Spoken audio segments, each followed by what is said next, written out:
Hey friends, if you wish to fix system interrupts high CPU usage in Windows 11, then please watch this video. I will guide you through the resolutions. Now the first solution is to simply restart your PC. So right click on the start button, select shutdown or sign out and restart the computer. The next one is a clean boot because if the issue is caused by third party software products, then merely a simple restart will not fix the problem because that software will launch upon startup itself. So search for system configuration in the Windows search bar and open system configuration. Go to the services tab.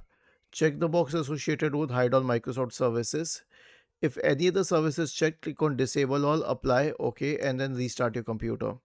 Then you can consider unplugging external devices and finally run a malware scan. So search for MRT in the Windows search bar. Go to MRT or the malware removal tool. Click on next, full scan, next, and let it run through. Was this helpful? If yes, then please subscribe to the channel. If not, then let us know in the comment section of the video on how we could help you further. Thank you for watching this video and have a nice day.